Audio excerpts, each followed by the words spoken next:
Okay, let me show you the problem we're having here. Turn on the car. And then if you... Okay, shut off the music. If you turn on the cruise controller, attempt to... Move it up here. The light up there just blinks and blinks and blinks. So, blink, blink, blink.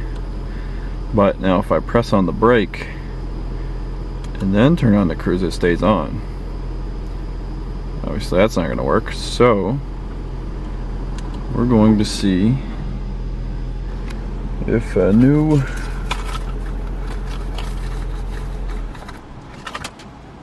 brake light switch will work for us. So when the brake's not on, it's actually pressed down. When you hit the brake, it goes off. Check it out. This nut here for the pedal. Where is it? Okay, so before I mounted it, I took it for a little test drive. I plugged in the new one, but I didn't mount it yet because it seems like it's not fun to get out of there. So, but you can see now if I hit the cruise, take the brake off, not touching the brake, cruise on, it's just fine. And I actually drove it down the road and unsafely held the button in on the thing, because the button in again is no brake. So with the button out like that, with the button out, it thinks the brake's on, so the cruise actually wouldn't set.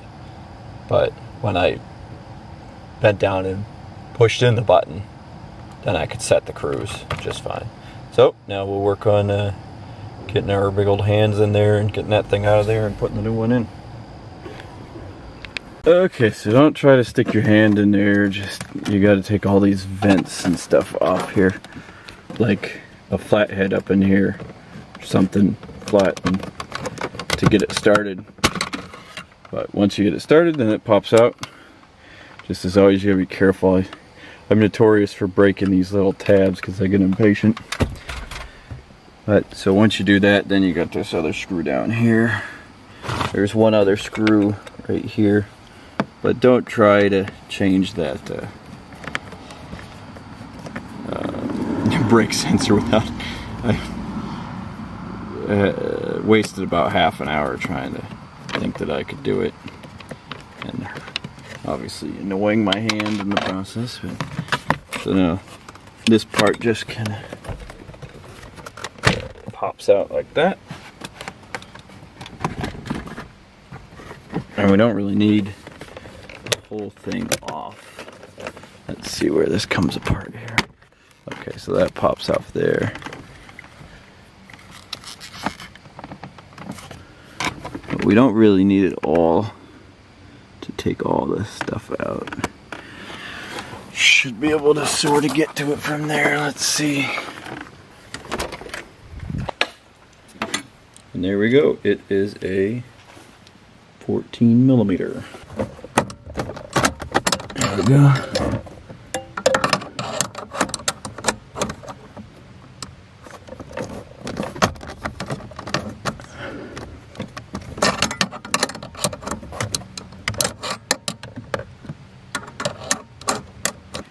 You can see this guy right here. There's a nut back here you gotta take off. It's 14 millimeter.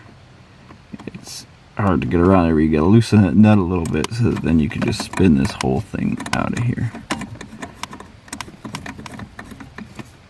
Oh, and then I started spinning it the wrong way. So, you can see the button coming out there. Spin it out until it falls out.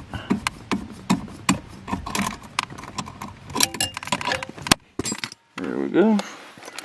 Now, hope we don't mix up which one was good, which one was bad. No, this one has the screw way down, so we know this is the right one. I'll definitely test it before we put it all back together here. 14 millimeter is what take this out. So that's up in there. You gotta loosen that, and then you can screw that out. Pop it up. Here we go.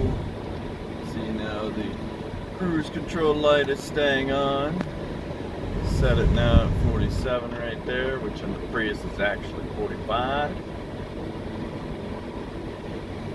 And I still do sometimes when I hit the brakes. It'll start blinking on me again. Let's test it up here, see if that happens. So we're gonna get on to the highway here.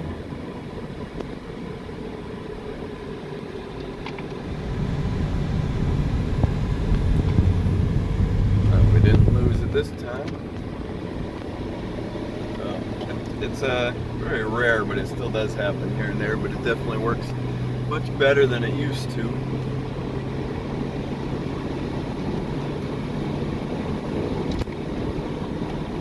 There we go. Working cruise control. Just a fun little note, you can actually set the cruise control on the Prius up to 108 miles an hour. I find that interesting because I used to have a Subaru WRX and it only let me set it to 95. So I just think it's funny you can set the Prius at a quite crazy 108. Here I am setting it at 107. But traffic was a little too heavy to keep doing that.